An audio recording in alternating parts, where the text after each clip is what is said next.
Hi, my name is Georgia, and in this presentation, I will be discussing the Southern Question.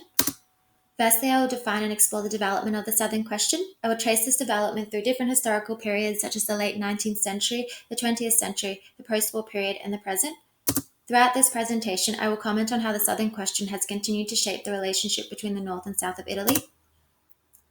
The development of the Southern Question emerged after the unification of the Italian Kingdom in 1861. The Southern Question revolved around the dichotomous relationship between the North and South of Italy, which still structures the country to this day. The Mezzogiorno was often represented as culturally and economically backward, and a region that was fixed in the archaic and obsolete ways of traditional society. In order to understand how southern Italy gained this identity, it is important to examine the division between the North and the South. Grabordi states that identities are often produced through comparison and the process of othering. With the weakened state of the Kingdom of the Two Sicilies, southern Italy was forced to measure themselves against the ideals of the northern Italian society, which included a strong middle, bourgeois, and entrepreneurial class, individualism, and group solidarity. Ultimately, the Mezzogiorno found itself unable to meet the economic and cultural societal ideals presented by the North, as the South operated under different societal models. Ideas about the South emerged when the northern Piedmontese administrators went to the South in order to install a heavily bureaucratic and centralized government. According to Grabordi, the Piedmontese saw the South as a happy and fruitful place that had been ruled by the violent monarchs of the House of Bourbon. However, the Piedmontese were met with resistance from the Southerners. This altered the Northerners' previous ideas regarding the South, which became replaced by representations which demonized and criminalized Southern people. Forms of resistance and groups of brigands were handled with force by the northern administrators, and images attaching the South to corruption, banditry, poverty, and criminal cultures worked to further demonize Southerners. The conflict between the North and South of Italy during and after the unification period manifested many stereotypes regarding the South, which further became entrenched in cultural, social, and economic understandings of Southern Italy. Intellectual debate and conversation regarding the Southern Question surfaced in 1875 with the writings of Pasquale Villari.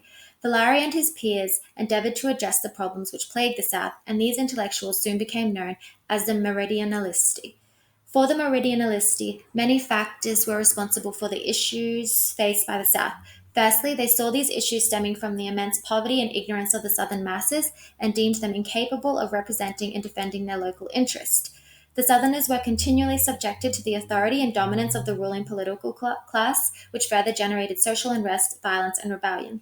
Such conflict was also identified in the contrast between the latifundists and peasants, which continued the exploitation of peasants and perpetuated the image of the South's backwardness in that of agricultural and rural traditions. Additionally, many of the Meridionalisti shared positivist theories on race, which racialized the contrast between the North and South. These theories proposed that people from northern Italy were said to possess collective consciousness and discipline. On the contrary, the Southerners were said to have a predisposition to crime, as well as being individualistic and undisciplined, and thus incapable of any form of political organization. Overall, the ideas of the Meridionalisti worked to solidify the myth of the South as a place of violence, crime, oppression, and poverty, furthering the geographical division in Italy. Throughout the 20th century, the differences between the North and South were further perpetuated. The scholar Francesco Saverio Nitti recognized that Northern administration was extracting financial resources from the South, and he called for the industrialization of the South to further prevent this economic deprivation and encourage Southern economic independence. However, with the development of the fascist regime in Italy, land reclamation projects were implemented in the South, and instead of being utilized for industrial development, this land was subject to ruralization. Lacking the opportunity for economic development, once again, Southerners found themselves locked into the image of traditional and agricultural lifestyles, which the fascist regime perpetuated with populist and ruralist rhetoric. Following World War II, the interventionist projects of the United States to develop and economically support European countries affected by war influenced the development of southern Italy. However, the representation of a backward and stagnant South was simply replaced with the image of the region as underdeveloped in comparison to other developed European countries. This representation further dismissed the cultural and social history of the South. These interventions and ideas of the South were supported by the Christian Democracy Party, which dominated Italian politics following the collapse of the fascist regime. While developments occurred in the South, the imaginary division between the North and the South has continuously been reproduced and still remains today. For example, a 2010 report states that Italy suffers from the widest geographical dualism of all the European Union states. Lastly, with a general decline in the Italian economy, the south continues to be affected disproportionately to the north, further marking the contrast between the north and the south. Thank you for listening to this presentation.